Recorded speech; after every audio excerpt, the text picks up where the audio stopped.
Buenos días, buenas tardes, buenas noches. Bienvenidos a una edición más del podcast En la Zona, el podcast del Instituto Nacional de los Deportes de El Salvador.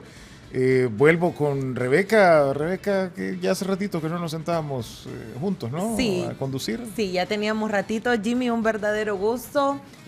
Bueno, después de esa pequeña ausencia que tuvimos, como lo dijo, pero ahora sí, ya estamos nuevamente acá en la mesa y ya tenemos acá un invitado para seguir hablando y, bueno, en estos podcasts que son muy reveladores y que nos dejan un montón de cosas. Sí, esperemos que el de hoy sea revelador, ¿verdad? Sí, ojalá. Porque hay mucho que hablar con nuestro invitado de hoy. Abril se nos ha pasado como, bueno, hubo vacaciones de Semana Santa. La selección de fútbol playa está próxima a arrancar el Mundial. Probablemente cuando esto salga publicado ya se hayan jugado uno o dos juegos. O uno creo, quizás. Uno creo. Pero bueno, la selección está ya en Seychelles, África. El episodio pasado estuvimos platicando con 3 miembros de la selección de fútbol playa. Ojalá lo hayan visto y si no puede ir también a la cuenta de YouTube de Indes a verlo. Hoy hablaremos con un doctor en medicina, atleta olímpico. Bueno, doctor, se ha dedicado a la medicina deportiva durante mucho tiempo.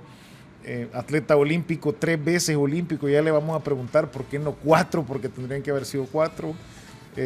Y, híjole, verdad que es una persona con la que me gusta platicar mucho porque creo que será un episodio largo. Tengo la sensación de que va a ser un episodio un poco largo, pero ya, sin más dilación, le damos la bienvenida al doctor Juan Carlos Vargas. Bienvenido. Muchas gracias. Gracias. Es un gusto estar aquí. Gracias por invitarme y por recibirme. Me faltó decir, muy aficionado a Star Wars. No, hay que aclarar. Él es un Jedi. No soy un aficionado a Star Él Wars. es un Jedi. Sí, él es un Jedi. Él no es un aficionado a Star Wars, él es un Jedi. Sí. Con algo de mandaloriano también. También, solo que sí decidió quitarse el casco y así ya, es, sí. Ya no regresó al camino. Entonces. Solo cuando me subo a la moto me lo pongo. Solamente ahí vuelve, dice. Sí. Doctor, de verdad es un gusto. No, bienvenido, para mí. Gracias, de verdad, por haber aceptado la invitación. No, para mí es un gusto estar aquí. Bueno, doctor, creo que en lo personal a mí me llama mucho la atención porque después de ver todos esos componentes, es decir, un doctor obviamente en su profesión, también un exatleta y como ya lo mencionaba Jimmy, recorrido de haber participado en 3 Juegos Olímpicos que pudieron haber sido 4. Entonces, ¿cómo se logra mezclar todo eso? O sea, me llama bastante la atención porque es un ¿de dónde saca tiempo? Sí, exactamente, es un currículum bastante pues grande, bastante de peso. Y lo más importante, queremos conocer los inicios, ¿verdad? Claro. Y bueno, antes que otra cosa, porque si nos vamos a platicar, yo sé que se me va a olvidar.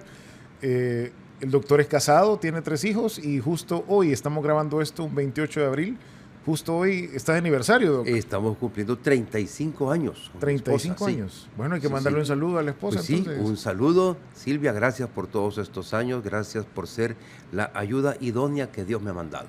Por recorrer el camino. Así es. This is the way. Muy bien, Jimmy.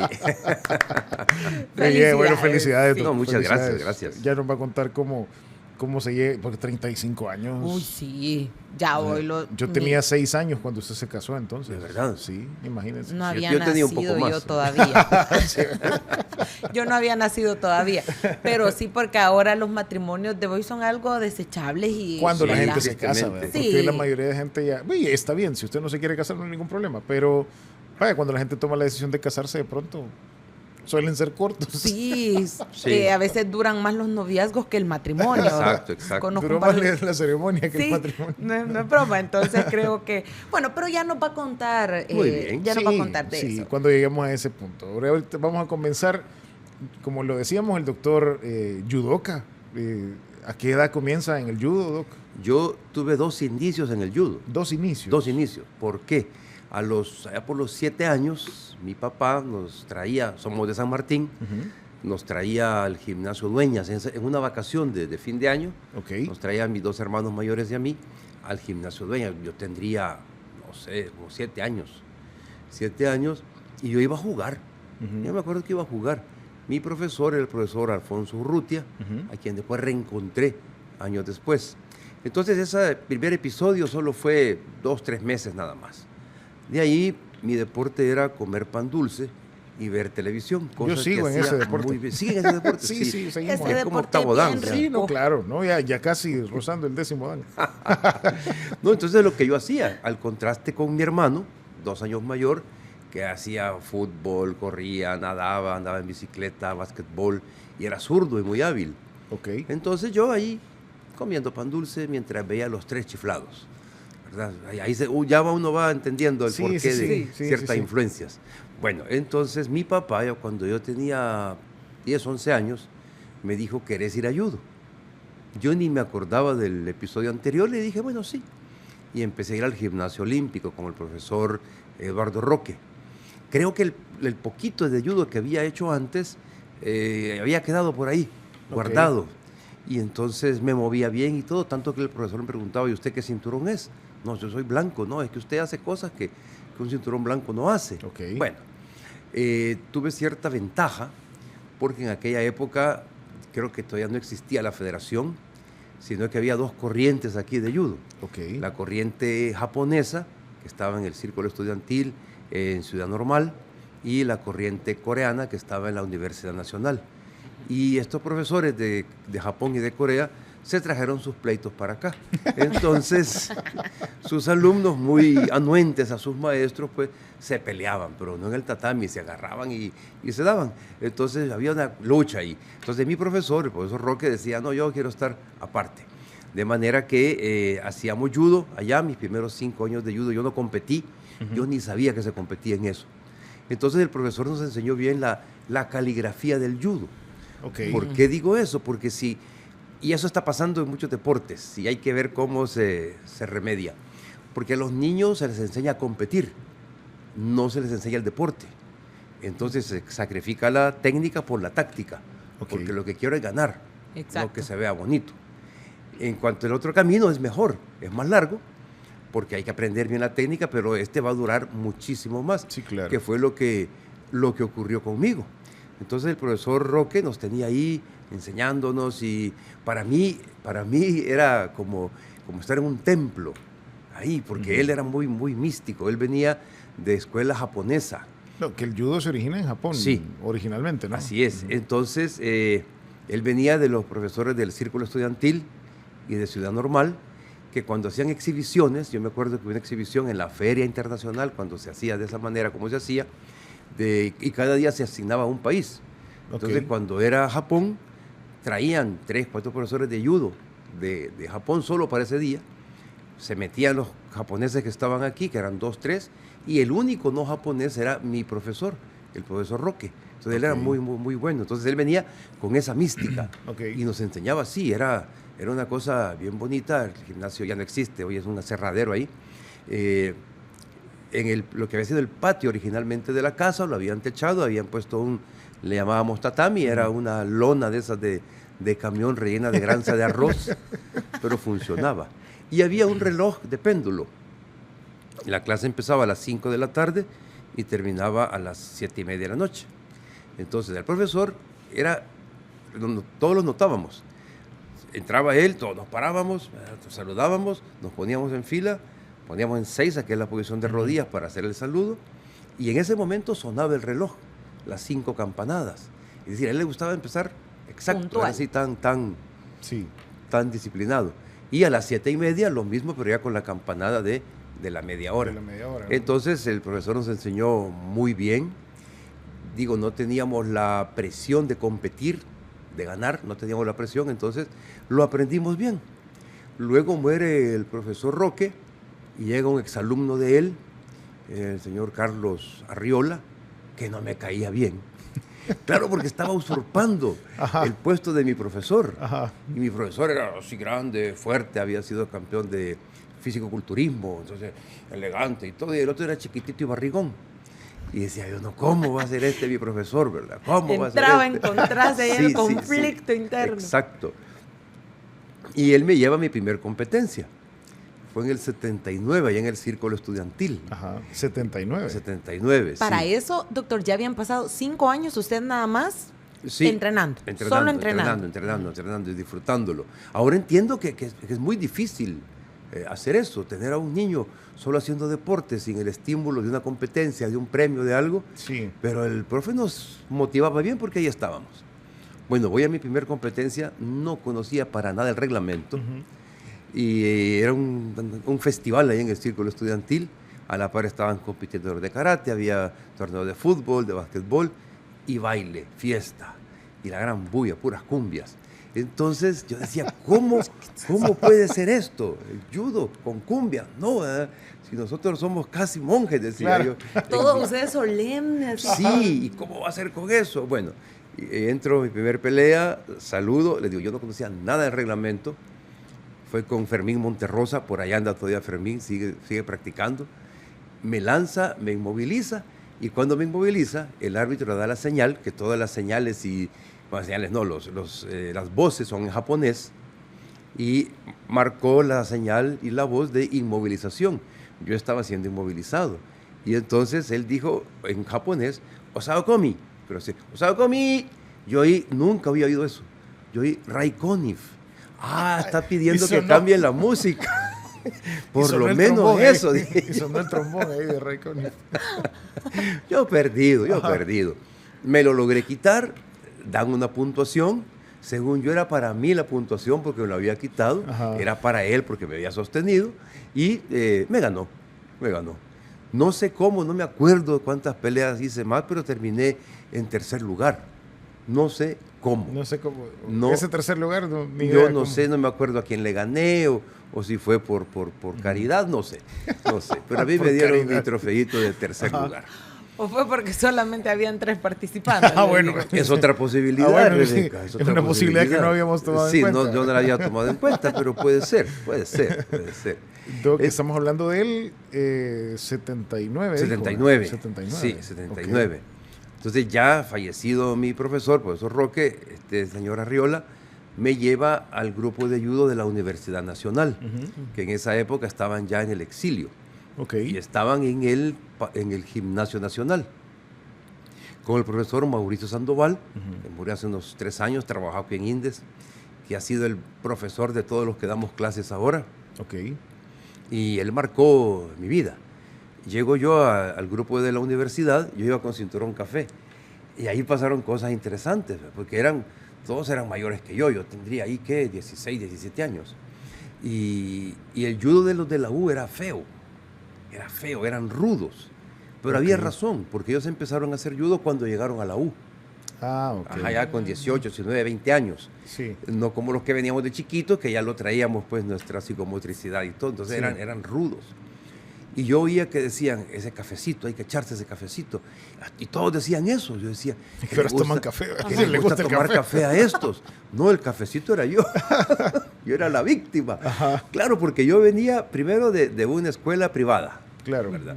Venía con cinturón café, que era bastante en aquella época. Solo para que tengamos claro, y por la gente que está viendo esto que no sepa, bueno, yo me incluyo en cuanto a, yo conozco, por ejemplo, el orden de los cinturones en taekwondo, que fue lo que practiqué.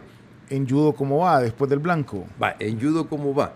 Y fue en judo que se iniciaron los colores, porque antes solo era blanco y negro. Pero llega o era bueno o malo.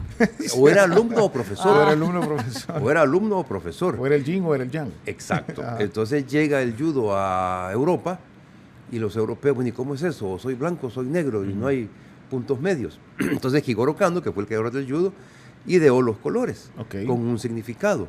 Empezamos con blanco, no sabe nada, es la página en blanco. Luego el amarillo, que es el alba, empieza a salir el sol. Luego viene el naranja y ya el sol está más alto, más arriba. Después del naranja viene el verde, porque ya me doy cuenta que vivo en la naturaleza. Luego viene el azul, porque levanto mis ojos y veo el cielo. Luego el café, que me doy cuenta que vivo en la madre tierra. Y luego el negro, que es, para algunos dicen la conjunción de todos los colores, pero en realidad se conserva el negro, y el negro del cinturón anterior era por sucio. Porque el cinturón no se lava. Entonces, mientras más negro, más había entrenado, más tiempo tenía de estar ahí.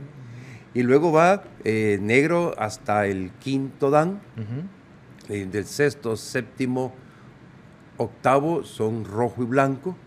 El mío es rojo y blanco, porque simboliza que ya se nos está metiendo en la sangre. Ok. Eso sí, cuando yo voy a un evento donde hay niños, me pongo el rojo y blanco. Y los niños preguntan, profe, ¿y su cinturón por qué es así? Bueno, ¿has visto los camiones en la calle que les ponen una banda? Es para que no choquen conmigo, es para que no me hagan daño.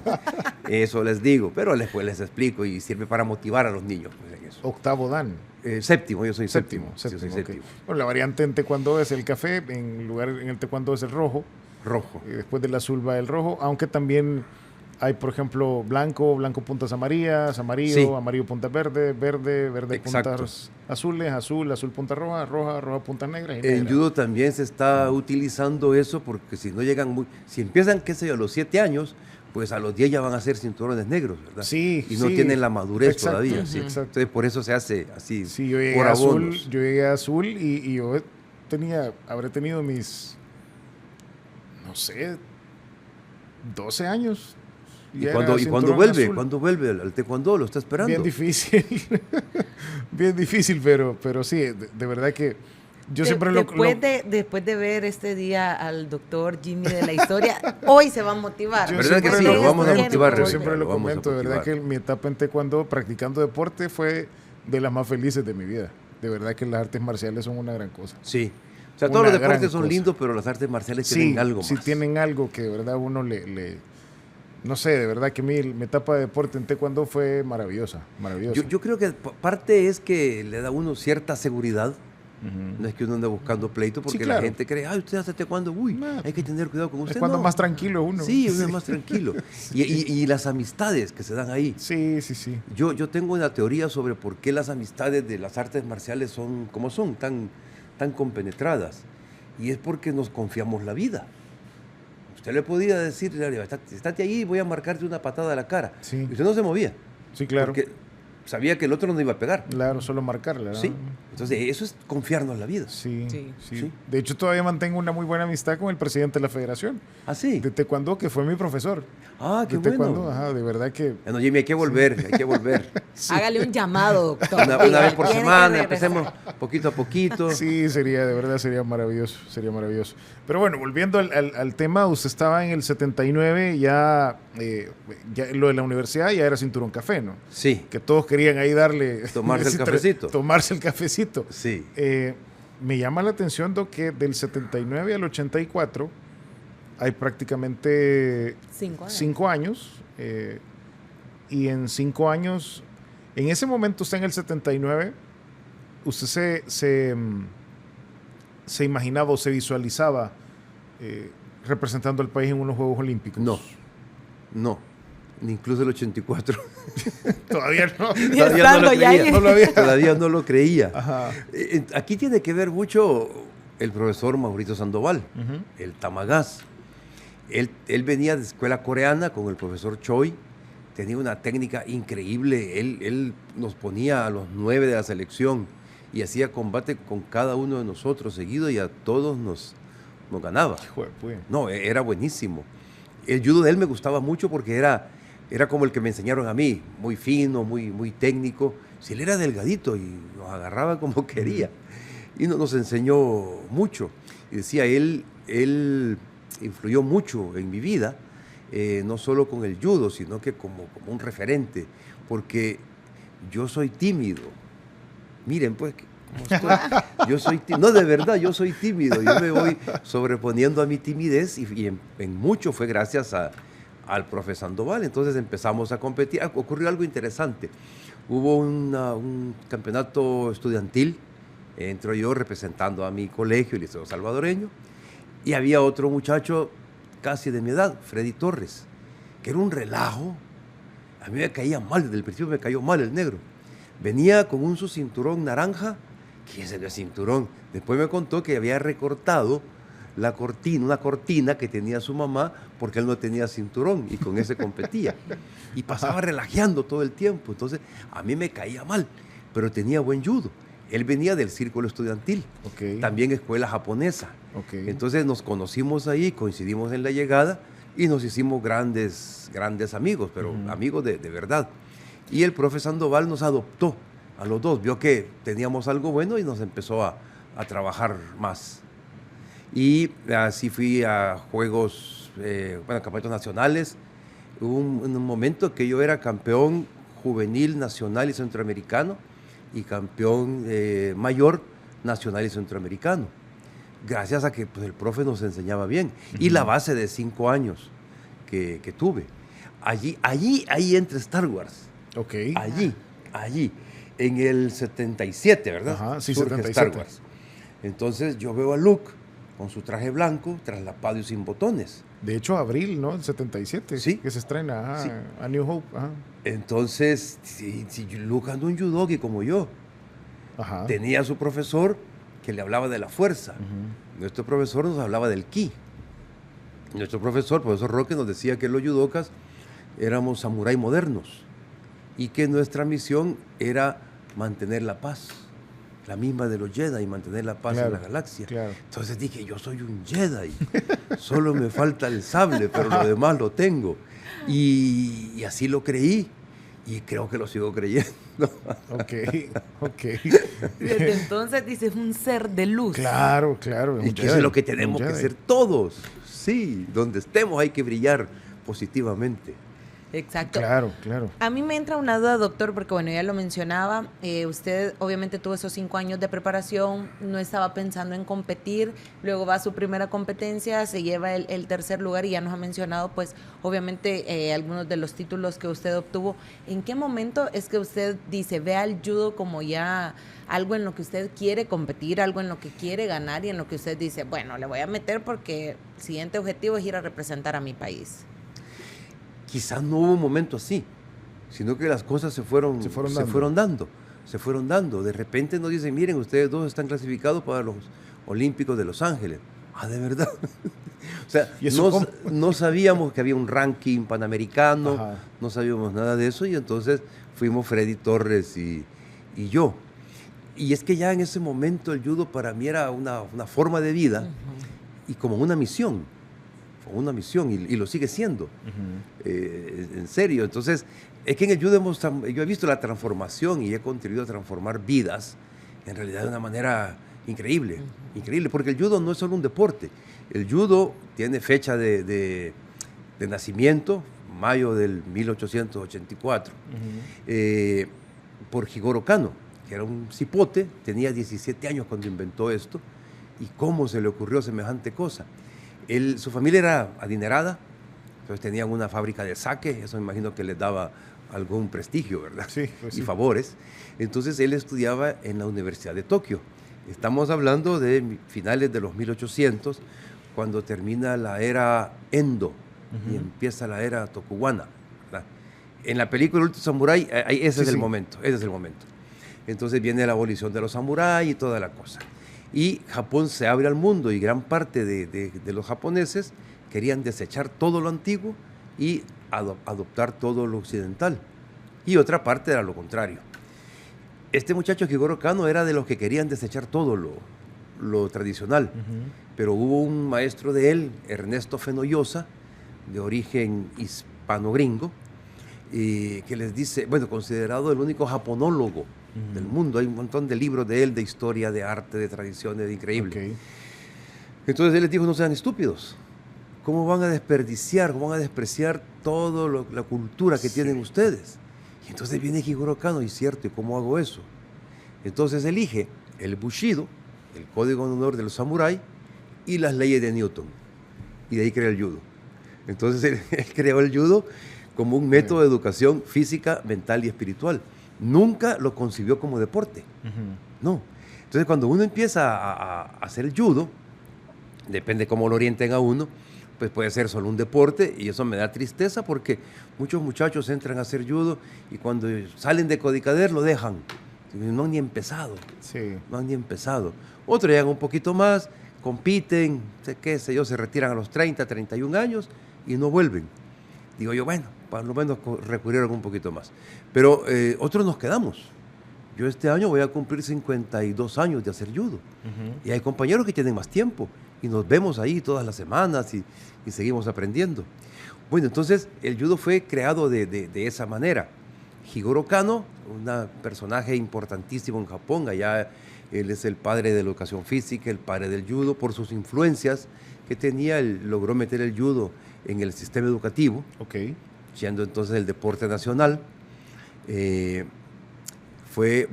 La primera escuela de inglés en Japón la abrió él, la primera escuela de boxeo la abrió él, o sea, era... Sí.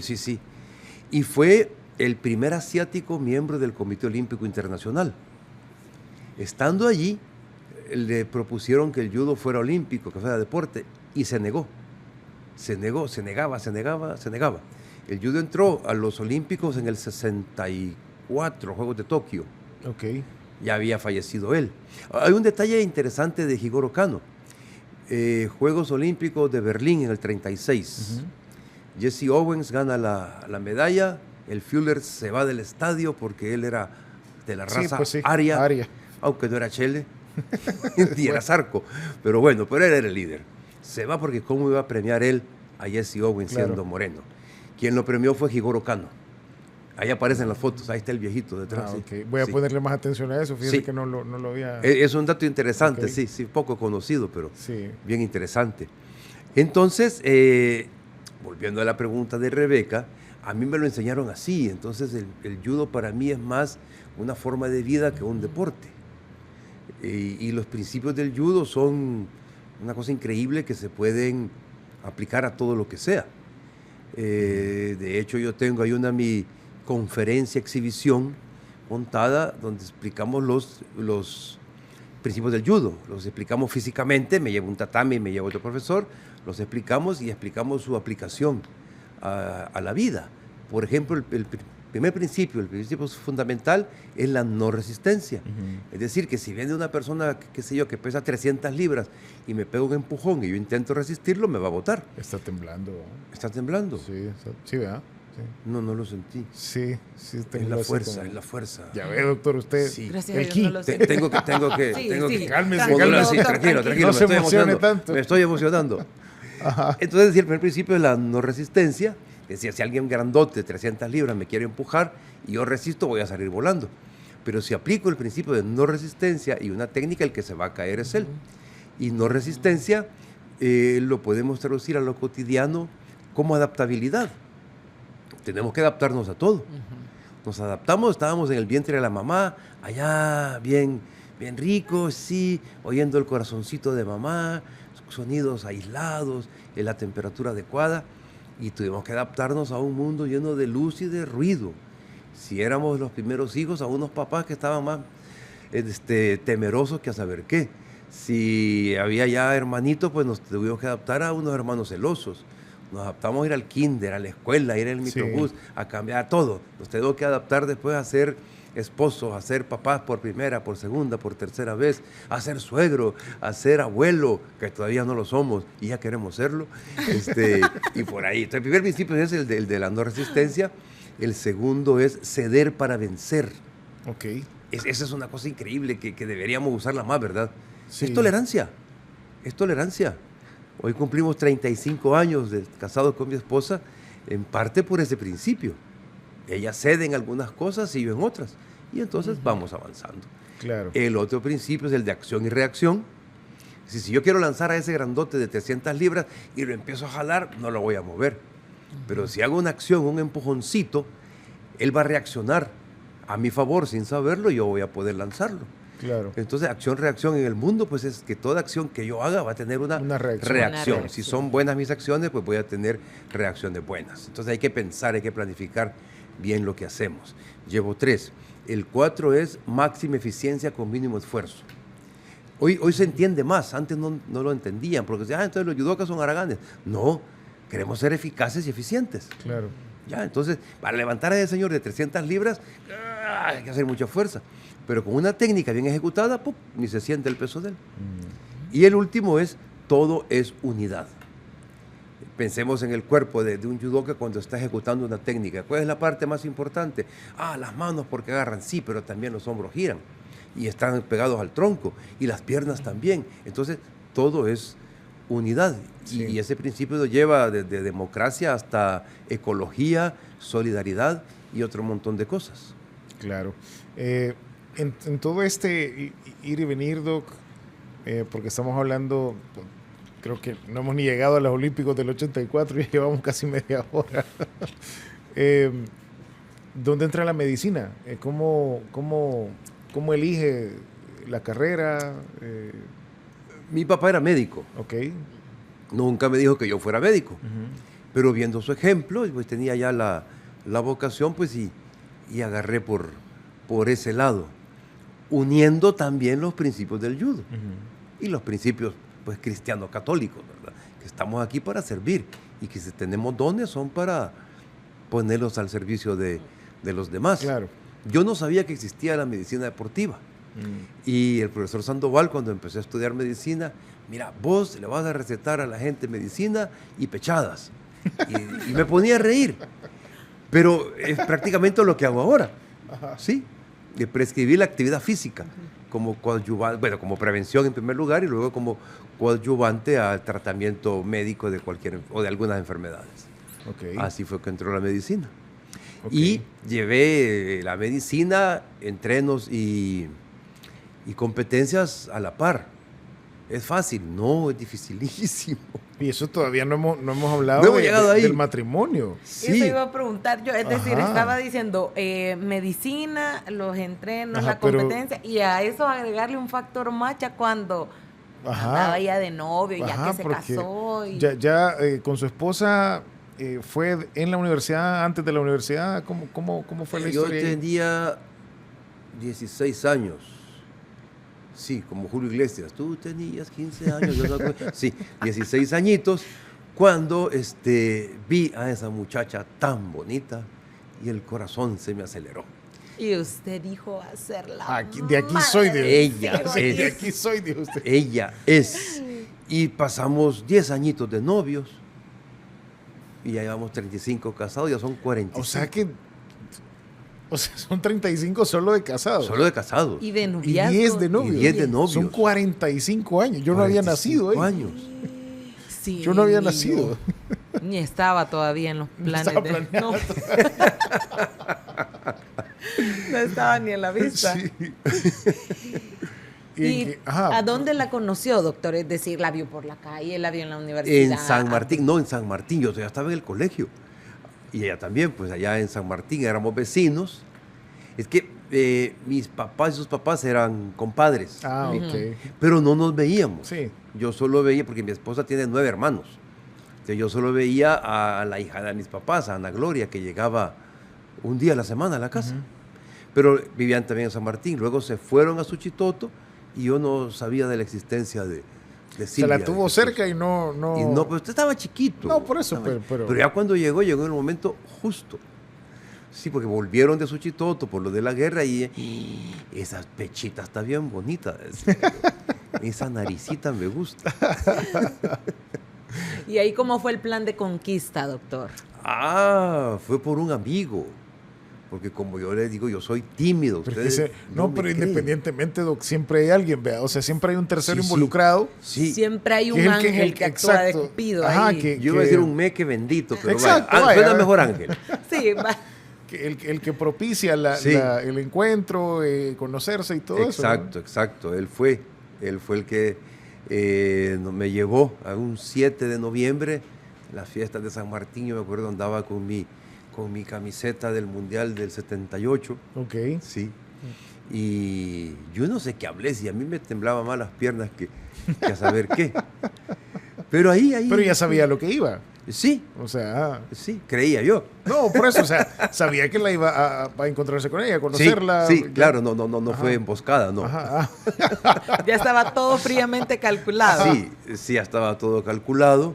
Ahí sus hermanas también contribuyeron un montón. Ah, ok. Pues sí, porque al verme tan lindo decían, ¿cómo lo va a dejar ir? ¿Cómo no? No lo puede dejar ir, vea. Lo necesitamos en la familia, Ajá, dijeron, cabal, de aquí cabal. sale buena raza. Cabal. Sí. Y de ahí, o sea, El fue apoyo algo de a Silvia- primera vista, fue... Sí, y ahí fui ya llegando a su casa, después no me podían sacar de allí. Ah, bueno. Y vivíamos a media cuadra. Sí, no, Ah, y no, era hombre. imposible. ¿verdad? Bueno, mi perro, Snoopy, que era un labrador irlandés, igualito a Golfo de la Dama y el Vagabundo, Ajá. así. Me iba a dejar donde ella a las 7 de la noche, cuando la iba a ver, y a las 9 llegaba a rascar la puerta. Ya que Sí. ya había Que que ya irse. se había terminado el tiempo. La acompañaba ella al microbús cuando venía al colegio y a veces la acompañaba al mercado, el chucho. Entonces ese era otro angelito con cola. Sí, Ok. la cuidaba y todo, sí. Ok. Pero mira, doctor, vaya, es decir, no sé si tal vez por los tiempos, porque vaya, estaban todavía en el colegio y se dio como esa apertura también como para que los dos se conocieran, Sí. la familia no ponía, pero porque de pronto a veces es como, no, si está en el colegio, no, que no tenga novio, ahorita se tiene que dedicar. La ventaja es que lo conocían, ¿no? O Ajá. sea, sabían Sí, que usted, conocían a mis pues, papás sí, también. ajá. Y lo bueno es que fue correspondido, ¿verdad? Porque usted Eso, iba por antes que ella otra cosa. y, ajá, Sí, y pues, sí. ella también estaba interesada en usted. Sí, pero no fue tan fácil, si se me puso dura. ¿En Ah, no, hombre, serio? Sí. ¿Por qué? Sí, porque empezamos en noviembre. En noviembre, en febrero, no, en enero me dijo que sí. Porque en diciembre, el primer intento en una fiesta en Suchitoto, me dijo que no. Al fondo se escuchaba, chiquitita, dime por qué. Ava, una Sí, gran por eso, cosa. sí, Ava. Entonces, yo le decía, chiquitita, dime por qué no. Y me decía, no. Pero entonces insistí, persistí, perseveré. Y un mes después dijo, sí. Eso. Un mes le costó. Un mes, 2 meses en realidad. 2 meses. 2 meses. Ok. 2 meses. Entre el primer grito de independencia o de dependencia y el segundo hubo un mes. Sí. Ok. Y ella ha sido clave en realidad, pues, porque estudiando medicina, practicando judo, ella me apoyaba. De hecho, nos casamos y yo estaba haciendo el internado todavía, que era una plaza de 1.200 colones dividida entre 2, porque para que alcanzara para todos hacían así. Entonces yo ganaba 600 coloncitos que servían solo para el bus. Ella ya trabajaba y entonces, bueno, ella dijo, no, casémonos y yo aporto. Así, entonces, como que ahí sí las cosas van encajando, ¿verdad? Encajando, Van vamos. encajando porque sin ella no hubiera sido posible, pues, porque yo hubiera tenido que dejar el judo. Y hubo en algún momento, doctor, me imagino que ella lo iba a ver a algunas competencias, hubo en algún momento donde tal vez ella se haya preocupado y le haya dicho, mira, mejor nada más dedícate a la medicina y al judo dejémoslo de ladito. No, sí, iba a las competencias, hubo una que no la dejé ir porque estaba embarazada de María Fernanda y en esos días nacía, no le si estás, y fue aquí en el Palacio, un centroamericano, y si estás tú ahí yo voy a estar más pendiente de ti que de los combates. Entonces no llegó y qué bueno porque estuvo bien bonito. Estuvo complicado. Sí. Mire, Doc, usted está en una posición, creo que solamente, yo no sé si es Evelyn, ahora también Quique Araton y usted, Sí. que son los que han participado en 3 En ediciones 3 de los Juegos olímpicos, sí. Olímpicos. Lo dijimos al inicio, pudieron haber sido 4, porque por ahí Seúl no fue, ¿no? Sí. Primero, antes de llegar a ese punto, ¿qué pasó en Seúl? ¿O qué pasó para los Olímpicos de Seúl? Seúl fue 88, si no me equivoco. 88. Estábamos en plena guerra. Habíamos clasificado Freddy Torres y yo otra vez, como clasificamos para Los Ángeles. Los Ángeles, ajá. Pero el Comité Olímpico dijo no hay dinero. Entonces solo puede ir uno. Okay. Esa delegación, no me acuerdo, fue Mansur, Gustavo Mansur, fue Crisia Lorena. Crisia Lorena García, sí, atletismo, sí, ¿no? Sí.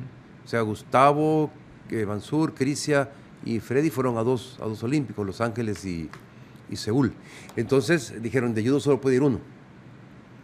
Y el profesor me dijo, mira, vos tenés el derecho de ir igual que Freddy, pero yo te pido que dejes que vaya Freddy. Freddy estaba lo que se decía entonces organizado. Él colaboraba con la guerrilla. Se iba a las montañas, él trabajaba en el Seguro Social, era ordenanza, miembro del sindicato. Y pasaron cosas ahí. Una vez el sindicato se toma el seguro, llegan los antimotines y en el parqueo, que está debajo del edificio, a uno de ellos se le ocurre hacer un tiro al aire donde no había aire, sino que había techo. una plataforma de concreto y esa bala rebotó. Y entonces se armó un gran desorden y lo que me contó Freddy es que un teniente del ejército le iba a pegar con la culata del rifle a una enfermera. Entonces Freddy lo vio y agarró el movimiento, le quita el rifle y lo tira. Y todavía le dice, toma, aprende a usarlo bien. Esa fue la mayor ofensa, más que quitárselo, claro, y que se lo devolviera. Sí, claro. Freddy había estado preso también.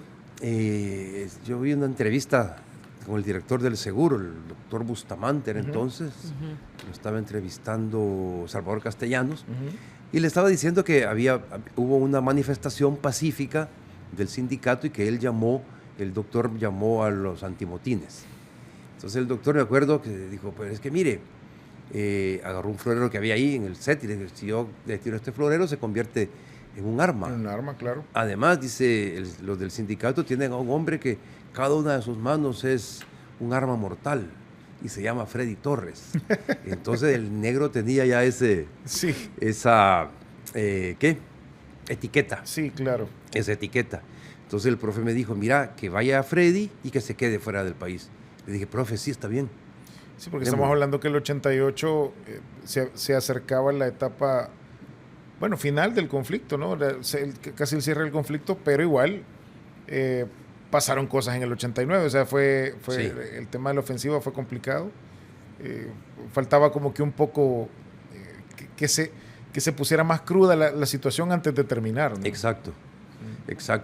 Entonces, no me dolió no ir, y ahora hasta me enorgullezco de contarlo porque el profesor nos crió así, éramos hermanos. Entonces, si mi hermano va a salvar su vida, sí, fue una cuestión más de humanidad que otra cosa. Exacto. Entonces, así fue. Yo estaba en el hospital de Santa Ana, allá estudiando. Tenía que pasar toda la semana, pero los miércoles me venía. ¿San Juan de Dios? Sí, me venía para entrenar con Freddy y para ver a Silvia. Los dos se ponían celosos.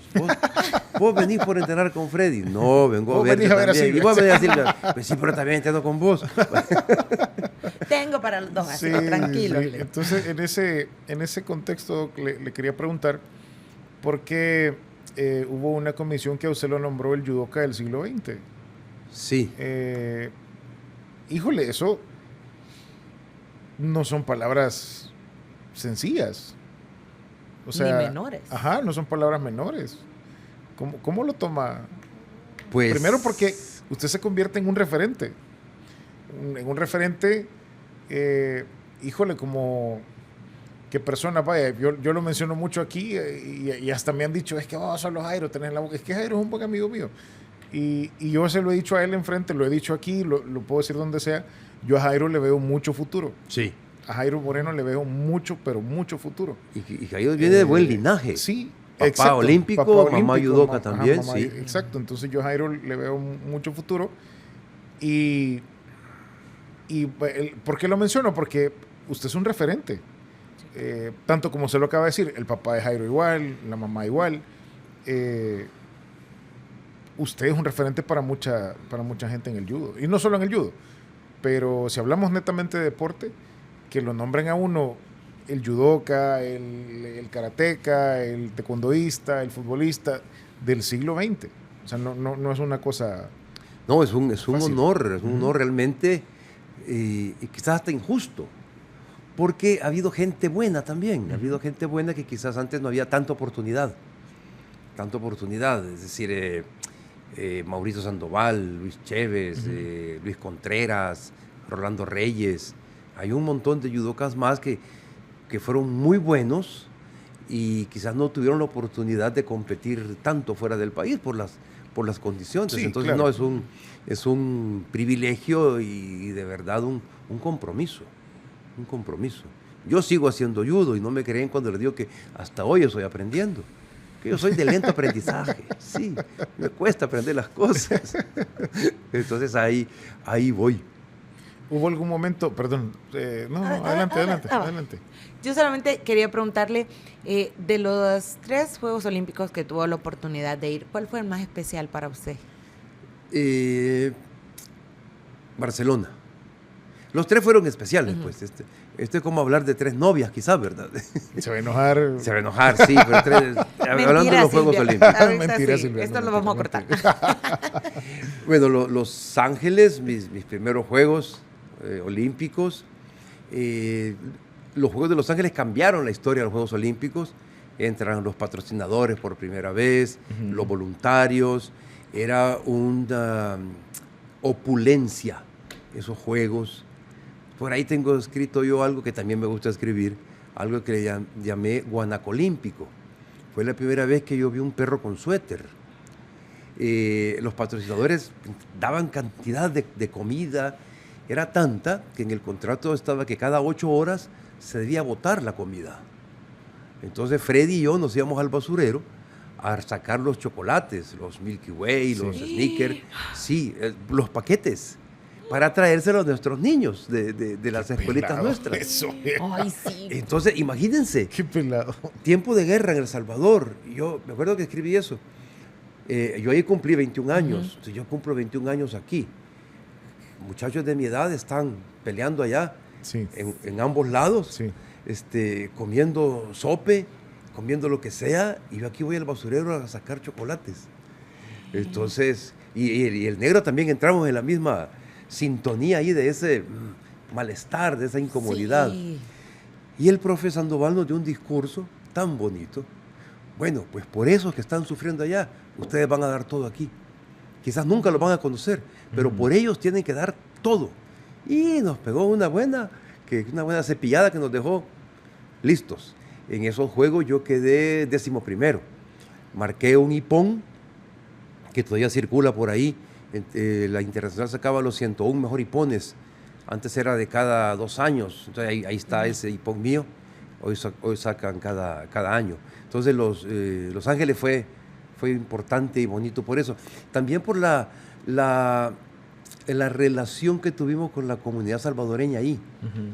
84, la gente se acababa de ir. Sí, sí, sí. Estaban con el dolor de ver un salvadoreño, ver a su país. Sí. Tenemos la bendición de ser tan chiquitos que siempre tenemos un conocido en común con alguien. Sí, claro. Sí, entonces eso fue bien bonito porque servimos de alegría para esa gente en unos momentos, ¿verdad?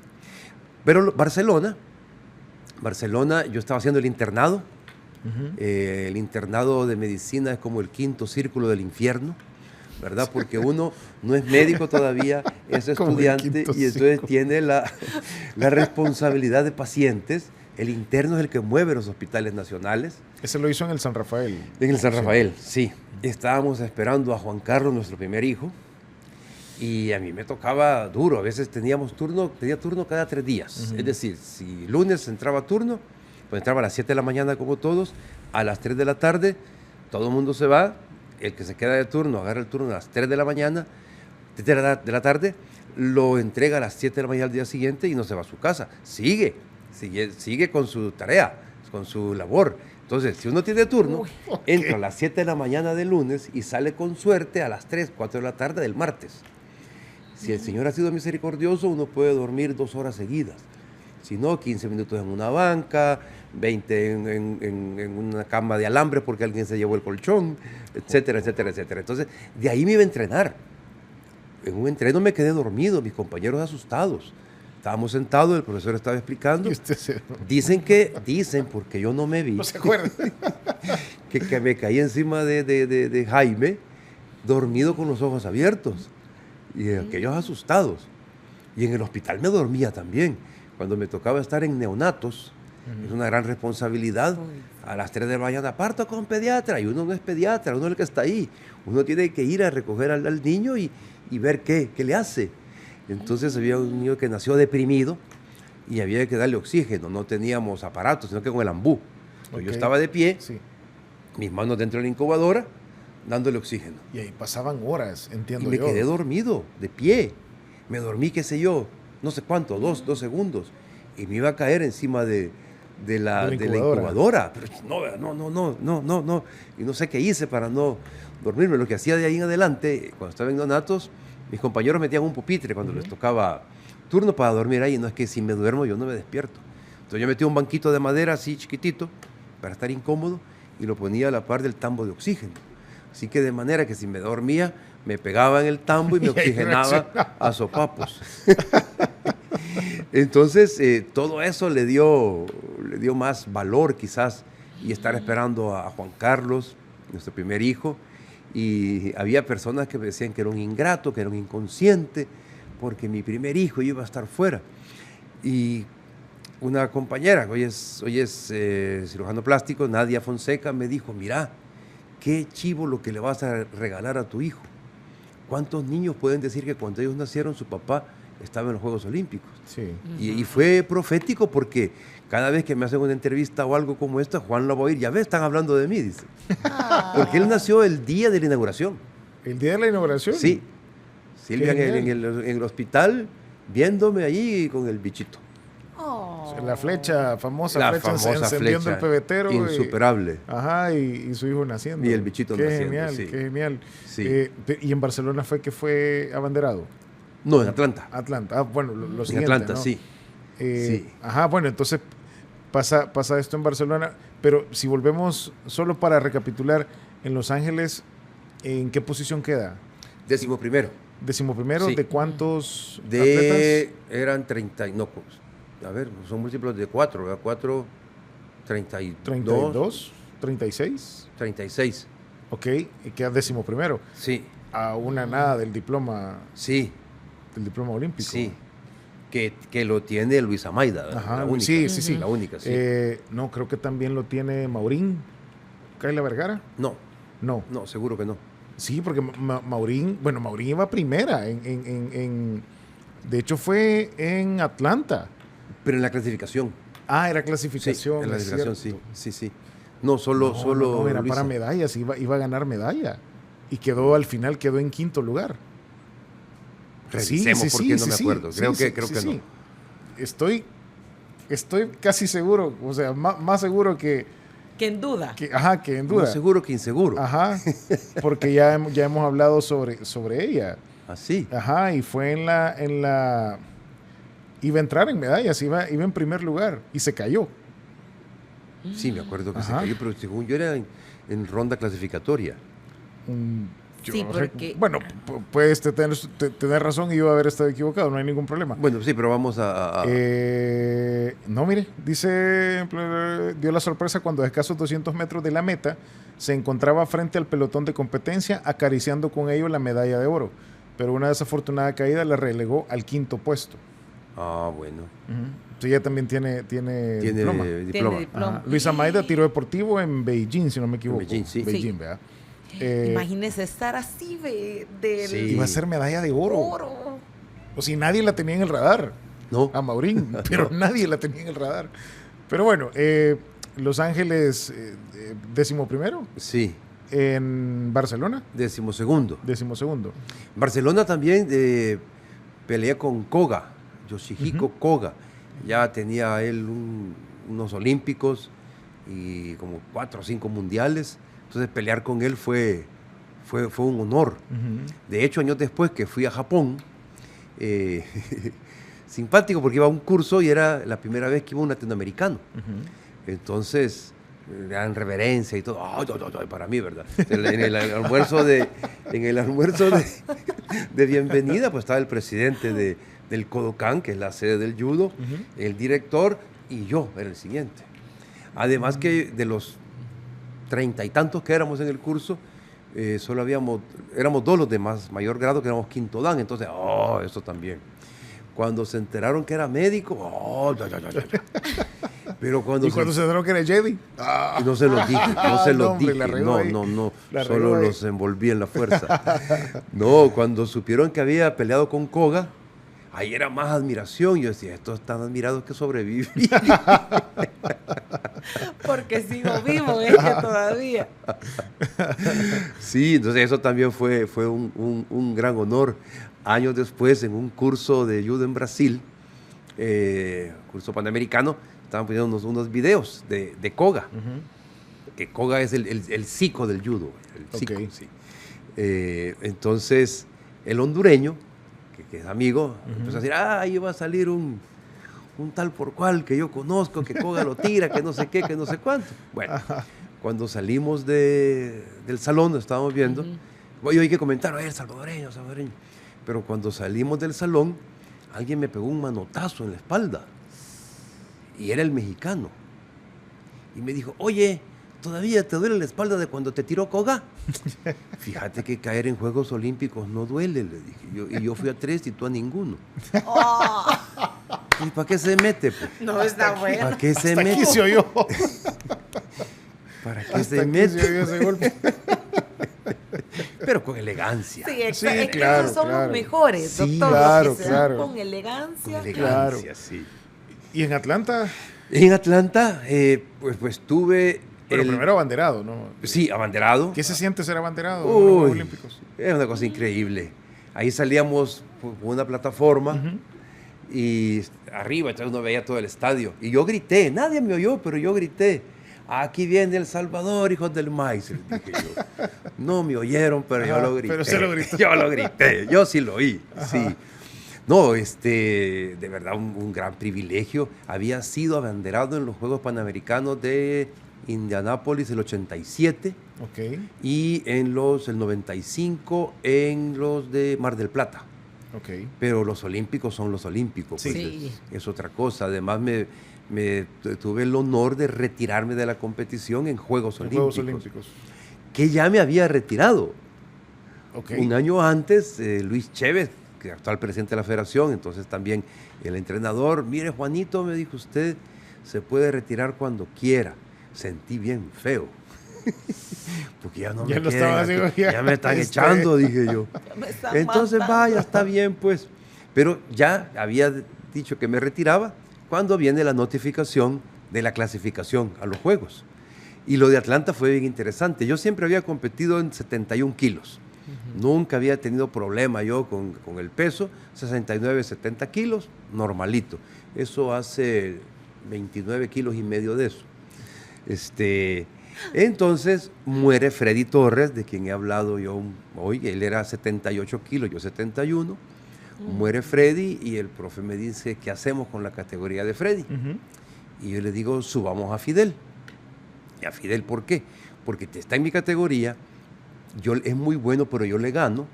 Tiene 10 años menos, con un buen plan nutricional y de fortalecimiento, él va a dar el peso en músculo, ¿verdad? Sí, me dijo, pero usted tiene más experiencia. Entonces vamos a hacer una cosa. En Centroamérica usted pelea en 78 kilos y fuera de Centroamérica en 71. Sí, profesor. Entonces yo no sabía en qué me estaba metiendo. Porque hubo fines de semana que este fin de semana competía en 78 y el siguiente 71. Y había que bajar un montón de peso. Eso le iba a preguntar. Sí. O sea, porque prácticamente estamos hablando de una semana nada más. Yo digo, la del meterle para llegar a los 78 no había problema, pero después bajarlo a esos 71, ¿cómo Sí. hacía, doctor? Horrible. Hice un montón de tonteras que no se tienen que hacer. Así que no lo hagan, no lo hagan. Si le ofrecen eso, huya de ahí. Sí. Pero vino la notificación. En aquella época clasificaban los 8 primeros de América a los Juegos Olímpicos. Entonces yo en 71 kilos estaba clasificado en séptimo y en 78 en octavo. Entonces clasifiqué en las dos categorías.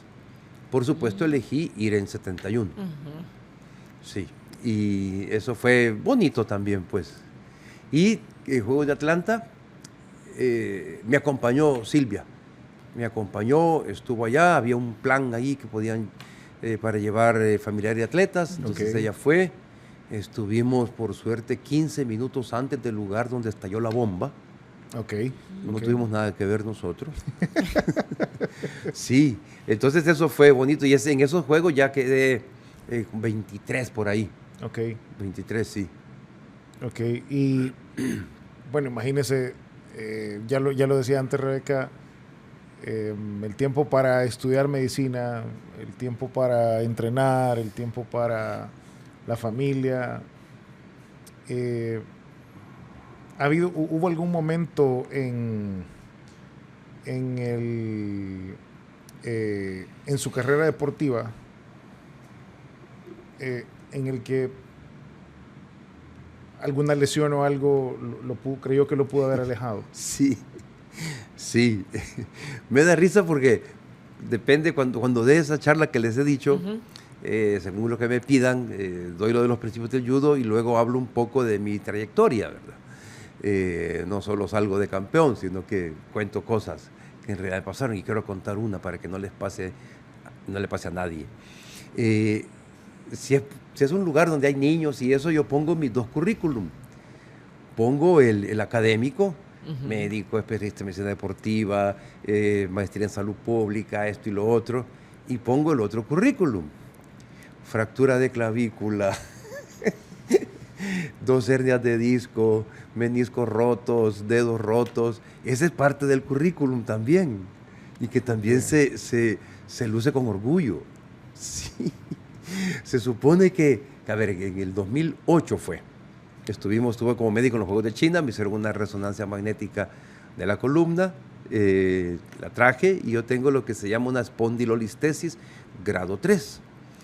El grado máximo es 5 y es invalidante. Le di el CD en esa época a un amigo médico del seguro radiólogo y la vio con ellos y me dijo, mira, tomamos medidas y es grado 3. El grado máximo es 5 y es invalidante. Aquí lo que te toca es que te operemos y que te pongamos una placa. ¿Y vos haces deporte? Sí. ¿Y qué haces? Pues judo, juego fútbol, nado, corro, ando en bicicleta, ando subiendo montañas. No, me dijo, lo que vos tenés que hacer es salir a caminar. Eso es para mortales. Y yo soy inmortal hasta que me muera. Y no les hice caso. Y ahí sigo haciendo judo. Sí, tengo mi problemita en la pierna, pero no impide algunas cosas. Tolerable. Sí. Entonces, allí vamos. Y lesiones ha habido un montón. Esas 2 hernias de disco sí me asustaron porque se me dormían las 2 piernas. Híjole. Sí, pero apareció por ahí un kinesiólogo, que los mayores lo van a recordar, el negro Constanza. Ese lo llamaban con la selección. Yo le decía, negro, vos quita ese rótulo, dice kinesiólogo. No, vos tenés que poner que nació loco. Porque tenía un don en sus manos y él me redujo, es decir, me hizo desaparecer las 2 hernias con un tratamiento equino. Es decir, me trató como caballo, pues. Pero me arregló. Bueno, seguimos platicando con el doctor Juan Carlos Vargas, atleta olímpico, 3 veces olímpico, ha sido también... 3 veces mojado, no, 3 veces olímpico. Ha sido también abanderado, no solo en olímpico, ¿verdad? Pero ya hablábamos acerca de esto, de que ser abanderado en Juegos Olímpicos es algo muy especial. Y padre de 3 hijos, ¿cómo se llaman sus hijos, doc? El mayor Juan Carlos, que juega voleibol, seleccionado nacional. Sí, seleccionado nacional. María Fernanda, que ya está casada, también fue seleccionada de voleibol playa. Y ella y Katia han tenido el logro mayor del voleibol playa, que es plata norseca. Sí. Y Marcelo, que es escalador, campeón nacional y centroamericano. Me llama la atención, ninguno se fue por el lado del papá. Pero todos pasaron por ahí. Todos pasaron por ahí. Todos pasaron por ahí. Qué interesante. Y los 3 dicen que lo que aprendieron en judo les sirve.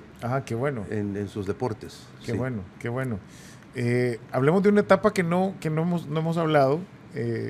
Y yo debo decirlo, yo lo desconocía. Pero usted tiene... Bueno, entiendo que todavía, ¿no? Sí. Todavía, no es que es una etapa pasada, pero hace radio, doctor. Sí, en Cuéntanos. Radio UPA y en Radio María. Ok.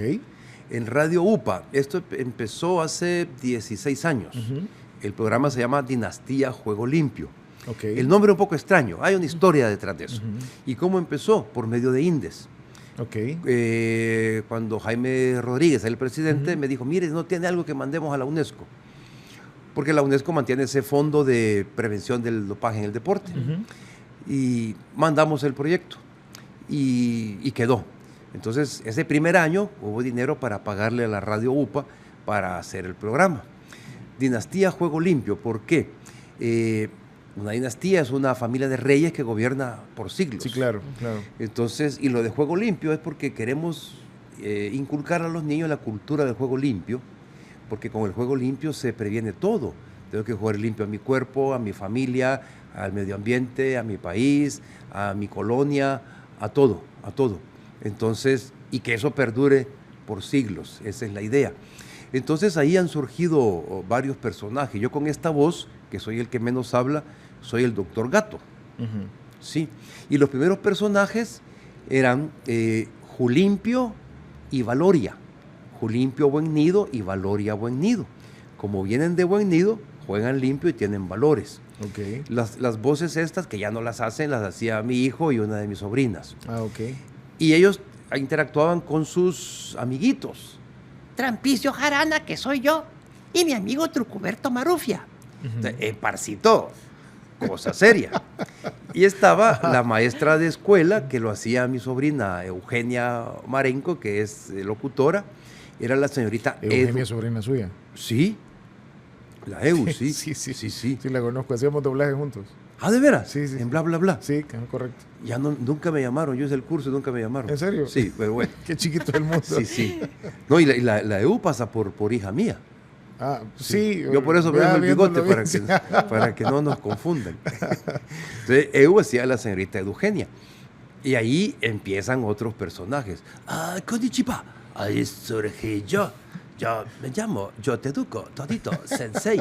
Sí, soy maestro japonés de educación física, porque mi interés es que todo niño y niña salvadoreño aprenda a usar bien mente y cuerpo para vivir sano y feliz. Pero también existo yo, que vengo de Francia y tengo una bicicleta encantada que vuelo por el tiempo y el espacio. Mi nombre es Monsieur y estudié. Y como yo estudié, tengo el pan del saber, que es gratis para quien lo quiera. Ah, pero también estoy yo soy el tatanacho. Yo ya tengo como 95 años, según dicen, y yo vivo en el cantón. O sea, que yo vivo en cualquier cantón del Salvador. Yo me crearon para hacer el homenaje a los viejitos sabios del campo. Eso sí, yo nunca ando solo, yo siempre ando cargando mi cruz. Sí, yo soy la María Cruz, la esposa del tatanacho. Yo soy la encargada de decirle a las niñas que deben darse a respetar, que no son propiedad de nadie, que no tienen que andar complaciendo a nadie, porque si no se la van a ver conmigo. Hay un personaje que fue creado a solicitud de don Jorge Ochoa. Okay. A don Jorge lo llevé un par de veces a la radio y grabamos el programa que hicimos con él, lo mandó a no sé dónde y le mandaron dinero de no sé qué institución internacional para lo que él hacía. Pues qué bueno. Y me dijo, mire doctor, qué bonito lo que hace. Y no se le ha ocurrido hacer un personaje inclusivo. Y yo, ¿cómo no se me ha ocurrido? Y luego, ¿cómo lo hago? Descarté a un mudo, porque en radio un mudo, pues, no iba a ser. Bien difícil. Pero entonces, surgió allí. Me llamo Rodando Alegría do Nascimento. No soy Rolando, soy rodando porque ando en una silla de ruedas, Y la gente pregunta, ¿y por qué rodando todo el tiempo está feliz? Rebeca tiene piernas y puede mover. Jimmy también. Jimmy no creo que baile bien, Tal vez un poquito de condor, pero yo voy a enseñar a bailar samba. Yo bailo samba desde la silla de ruedas, Sí, soy más alegre de todos. ¿Y por qué está contento siempre y no puede usar las piernas? Usted tiene piernas, use. Yo tengo alegría en mi corazón. Eso que tengo. Por eso ando rodando alegría do Nascimento. ¡Wow! ¡No, qué bárbaro! Y hay otros que van surgiendo. Yo me llamo Librando. Soy un libro de 1000 páginas. Se preguntarán por qué me llamo Librando. Es un nombre muy poco común. Es más, no tengo ningún tocayo. Me llamo Librando porque los libros buenos te libramos de los 2 enemigos más grandes de la humanidad. El miedo y la ignorancia. Así que, niños, a leer muchos libros buenos. Estoy dejando... Pero que falta. Hay 3 que viven juntos. Sí. 3 que son amigos. Sí, bueno, yo no me acuerdo cómo me llamo. Me dicen Mendrugo. Yo soy este viejito barbudo que anda en la calle, el que pide. La gente cree que yo no tengo trabajo, pero yo tengo un trabajo muy importante. Yo soy un distribuidor de bendiciones. Porque cada vez que usted hace algo por alguien, como por ejemplo conmigo, que me regale una cora, una galleta, un buenos días, Dios los bendice. Por eso yo reparto bendiciones. Eso sí, yo no vivo solo, vivo con 2 amigos míos. Uno de ellos soy yo, el gato sigilo. Soy un gato callejero como Mendrugo, pero yo subo por los tejados y veo cómo viven las personas. Y a veces los animales nos comportamos mejor. Y yo vivo con un amigo nuestro que es todo lo contrario de mí. Venga para acá. Yo soy Festejo, el perro Festejo. Festejo, bájese de ahí. Festejo. Jimmy, agarre a Festejo. Festejo, ya. Festejo. Yo vivo con Sigilo y Festejo. Y hay otros. Este me gusta, ¿ves? Kikiriki, soy el gallo Gregorio. Yo soy el que da las buenas noticias. Yo salgo más en Radio María, donde acabo de decir hace poco esto. ¡Resucitó! ¡Resucitó! Gregorio es el de las buenas noticias, es el gallo de las buenas noticias. A ver, ¿quién me falta? Se enojan cuando... Bueno, no puedo faltar yo, el Toro Paco. Yo soy el más guapo, el más inteligente y el más humilde. Yo estoy orgulloso de mi humildad. Sí. Yo sí existo en la casa del gato, porque la hija, cuando estaba chiquita, le decía, papá, donde vayas me tienes que traer un peluche. Y me trajo a mí, que soy un portento de belleza. Cuando la gente me ve se queda así, anonadada. Les voy a contar parte de mi secreto. Bueno, yo estoy enamorado de la luna. Hasta canción me han hecho. El toro enamorado de la luna. Sí. ¿Y por qué soy tan bello? Pues en parte... Es que mire, mi papá era de Toroledo y mi madre de Bacaluña. Y de allí nació yo. Y yo me baño... ¿Habla bacalán entonces? Ese hombre sabe, ¿eh? Este hombre sabe. Sí, Jimmy sabe mucho. Jimmy, usted tiene que hacer como yo. ¿Sabe cómo me baño yo? ¿Cómo se Con el rocío de la mañana. Y me peina la brisa matinal. Y los romeros de los bosques, de los montes me besan la frente. Le besan la frente. Y las estrellas y luceros me bañan de plata. Tiene la receta. Por eso es tan guapo este tío, ¿eh? Porque ustedes tienen que hacer lo mismo. Usted es bravío y de casta valiente. Hombre, sale de mi currículum. Fíjate, el Toro Paco, en las dos radios, en la UPA y en la Radio María. En Radio María el programa se llama La Acuarela de Jesús. Y entonces ahí estamos también.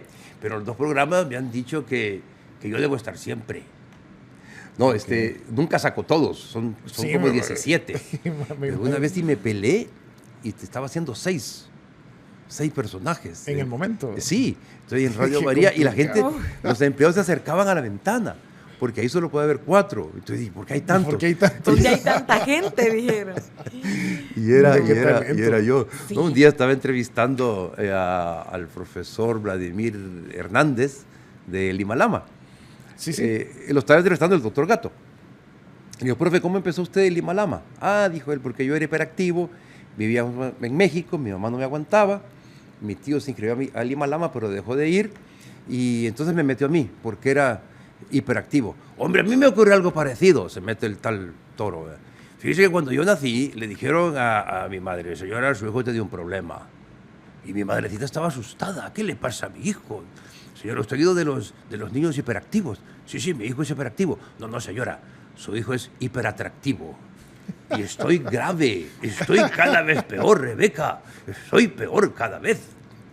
No, el Toro Paco es un fanfarrón, pero es simpático. Hay gente que llama. Bueno, una vez a la Radio UPA llamaron 2 niñas de 8 y 9 años que querían ser la novia del Toro. Okay. Y adultos llaman para que el Toro los salude.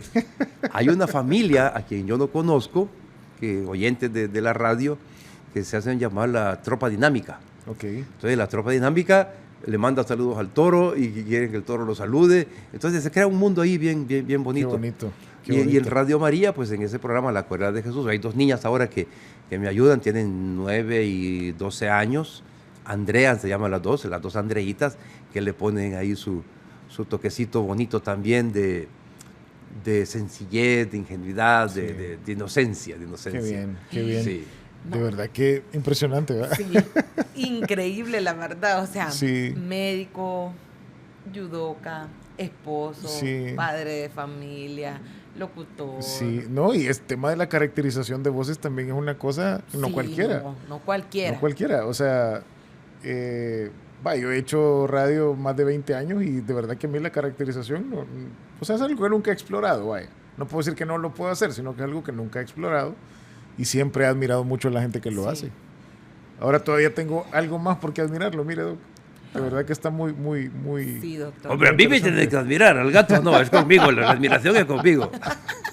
Ya solo dice el doctor, me falta Sí, ser abuelo y mire, estamos sí. ahí. Ya. Sí, no quieren esto, No, no hombre, que quieren se esto. pongan en algo, ¿verdad? Porque pues sí. Pues sí. Mire, el tiempo se nos está, pero de verdad, comiendo, pero solo quería, doctor, antes de agradecerle, obviamente, quizá uno nunca se vaya a alejar de hacer las cosas que a uno le gusta. En su caso, sé que el judo es una parte muy importante de su vida, es uno de los pilares de su vida. Sí. En algún momento probablemente tenga que alejarse del judo por alguna razón, no sé. O sea, tal vez no al 100%, pero... Sí, pero ¿cómo le gustaría o qué legado le gustaría dejar al doctor Juan Carlos Vargas en el judo? En el judo, pues yo Ajá. quiero unir, yo he unido mis pasiones, la medicina y el deporte. Luego, esta cosa de caracterizar y el servir. Mi vida es como una mezcla de dos ingredientes, de el atrevimiento y la caridad. Mi atrevimiento de hacer las cosas y la caridad que tiene la gente de aceptarlas. Sí, entonces mi sueño es, y ya estoy trabajando en ello, es una, no sé si debe ser una fundación o asociación, una ONG de Dinastía Juego Limpio. Okay. Entonces lo que yo quiero es tener el local, los 3 equipos, y el equipo 1 se va para Occidente esta semana con este itinerario por las escuelas y todo. Yo escribiría, que tengo un montón de historias escritas entre los personajes, grabarlas y que lo representen con títeres. El equipo 2 va para la Paracentral y el 3 va para allá, para el Oriente, difundiendo la cultura del juego limpio. Y el judo, que tiene muchísimo que ver, por eso, como mencionaba, los principios, no solo el judo, pero es lo que yo conozco. Todos los deportes pueden ser y deben ser vehículos y herramientas para educar, no solo a los niños. Claro. El deporte no es solo un distractor, no, es educación. El niño que hace deporte está aprendiendo tantas cosas, confianza en sí mismo, trabajo en equipo, aprender a seguir indicaciones, honestidad, todo. Entonces, poder utilizar el deporte, en especial el judo, de esa manera, pues, para que sirva como un coadyuvante a la educación de los niños. Ok, qué bonito, de verdad. Sí. Muy bonito y yo creo que usted de las personas, Doc, que yo lo veo o de repente leo algo sobre usted y siempre, no sé por qué siempre lo relaciono con eso, con ayudar a la gente, con palabras de ánimo, siempre. Quizá no es necesario ni que lea algo. Yo lo veo en algún lado y digo, algo tiene que andar haciendo. Alguien tiene que andar ayudando. Pero lo intentamos. Ayudando a alguien de seguro. Lo intentamos, sí. Está el doctor. Gracias. Quiero agradecerle antes por hacer el tiempo, obviamente, por compartir con nosotros. Nos falta mucho, híjole, no hablamos de la parte médica, deportiva, sí. O sea, porque ha estado también en, no sé si en 3 o en cuántos Juegos Olímpicos. En 3 Olímpicos, sí. En 3 Olímpicos ya como doctor de la delegación, ¿no? Atenas, Beijing. Atenas, Beijing, Sydney. Sydney, ok. Ah, bueno, entonces fue Sydney, Atenas, Beijing, ¿verdad? Ok. Imagínese, o sea, participar activamente, pues, como atleta y luego como médico en 6 Juegos Olímpicos, o sea, no es de cualquiera. Es un ejemplo, creo yo. Es un ejemplo, así lo considero. Es un ejemplo como persona antes que nada, ¿verdad? Porque creo que antes de ser judoka, antes de ser doctor, antes de ser esposo, antes de ser padre, uno es persona. Sí. Y de verdad lo admiro mucho. No, muchas gracias. Hay que agradecer a los papás que Dios nos dio, que nos fueron guiando. Y luego, pues, con mi esposa estamos sirviendo también en la iglesia, estamos en encuentros conyugales, allá en Cristo Redentor. Así que todas las parejitas que estén por ahí, aunque crean que no tengan problemas, acérquense a Dios, acérquense a Dios, sí. Claro. No, muchísimas gracias porque, bueno, ya lo mencionaba Jimmy, hacer el espacio después de conocer esa agenda tan apretada y todo lo que hace, que dedique un tiempo, doctor, creo que muchas veces nosotros solamente los vemos como cumpliendo el rol y a veces no sabemos todo lo que hay detrás. Y créanme lo que esta mañana conocer todo lo que usted ha hecho, lo que hace y los planes que tiene a futuro es totalmente increíble. Así que, como lo decía Jimmy, bueno, nuestra admiración para usted, de verdad. Muchas gracias. Por la calidad de profesional que es, por la calidad de persona que es y sobre todo por ese espíritu tan joven que irradia, de verdad, por ser esa luz y buscarlo ser siempre así y que así continúe siempre su espíritu joven. Usted ya lo decía, de 20, que siga continuando por muchos años más y pues que siga llevando esa ayuda, doctor. No, muchas gracias, verdad, gracias a ustedes por invitarme y por recibirme. Y allá a los caballeros que están atrás, gracias también. Así es, gracias, Rebe. Gracias, Jimmy. Gracias, y gracias a ustedes también, gracias a José y a Joaquín por estar ahí en las cámaras, claro, JJ. Equipo JJ. Por estar ahí en las cámaras, y a usted que está pendiente siempre de la emisión de este podcast, el podcast En la Zona, el podcast del Instituto Nacional de los Deportes de El Salvador. Gracias, muy amables por estar ahí. Tengo que hacerlo, voy a dedicar este episodio a don Vicente Lazo, una persona muy querida. Me acaban de avisar que falleció y de verdad ha sido un poco complicado.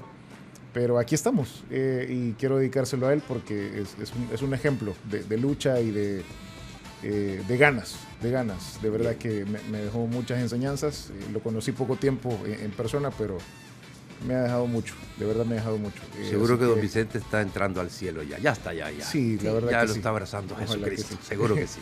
Ojalá que sí. Gracias de verdad por sus palabras, Doc. Y gracias, Rebe, gracias a ustedes. Hasta la próxima. Esto fue el podcast En la Zona, el podcast del podcast del Instituto Nacional de los Deportes de El Salvador. Será hasta la próxima. Cuídense mucho. Adiós.